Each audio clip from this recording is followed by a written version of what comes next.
எப்படி இருக்கீங்க? கிருஷ்ணர் கிட்ட ரொம்ப வறுமையில வாழ்ற ஒருத்தன் போய் உதவி கேட்டிருக்கான். கிருஷ்ணர் கொஞ்சம் கூட யோசிக்காம 1000 பொற்காசு கொடுத்துருக்கேன். அதை அவன் வீட்டை கொண்டு போகும்போது யோசிச்சானா, இதை வச்சு என் குடும்பமே நல்லா இருக்கும், நான் நல்லா இருப்பேன்னு நினைச்சிட்டு போகும்போது திருடன் அதை புடுங்கிட்டு போயிட்டான். ரொம்ப வேதனைப்பட்டு மறுபடியும் கிருஷ்ணன் போய் கேட்டிருக்கா, கிருஷ்ணா திருடன் புடுங்கிட்டு போயிட்டான், நீ தந்த செல்வத்தை கேட்டிருக்கான். சரி, கொஞ்சம் யோசிக்காம ஒரு ரத்தின கல்லை கொடுத்து இதை வச்சு வாழ்ந்து கொண்டிருக்கான். ரொம்ப விலை மதிப்பு உயர்ந்த இந்த ரத்தின கல் யாருக்கும் தெரியாம மறைச்சு கொண்டு போய் ஒருத்தருக்கும் காட்டக்கூடாதுன்னு ஒரு பாத்திரத்துல முடிச்சு வச்சிருக்காரு. இது தெரியாம அவ மனைவி என்ன பண்ணிருக்கா, அந்த பாத்திரத்தை கொண்டு போய் ஆத்துல தண்ணி எடுத்திருக்கான். அந்த கல்லு ஆத்துல விழுந்து போச்சு. என்னடா இது கஷ்டம், இதுவும் தொலைஞ்சு போச்சா? கிருஷ்ணன் போய் மறுபடியும் கேட்டிருக்க. கிருஷ்ணன் கொஞ்சம் கூட யோசிக்காம, உனக்கு அதிர்ஷ்டம் இவ்வளவுதான் போல இருக்குன்னு 2 வெள்ளி காசு வந்து கொடுத்துருக்கு.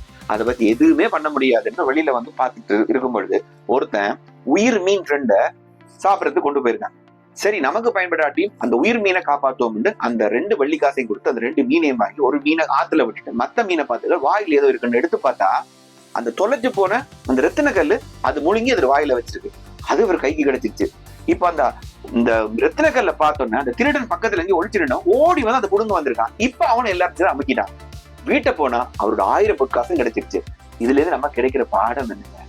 நமக்கு கிடைக்கிற திறமையை, நமக்கு கிடைக்கிற வாய்ப்பையும் நாம மட்டுமே பயன்படுத்தாமல் உலக க்ஷேமத்துக்காக பயன்படுத்தினா எங்களுக்கு ஆண்டவன் இன்னும் அள்ளி கொடுப்பான். எப்படி?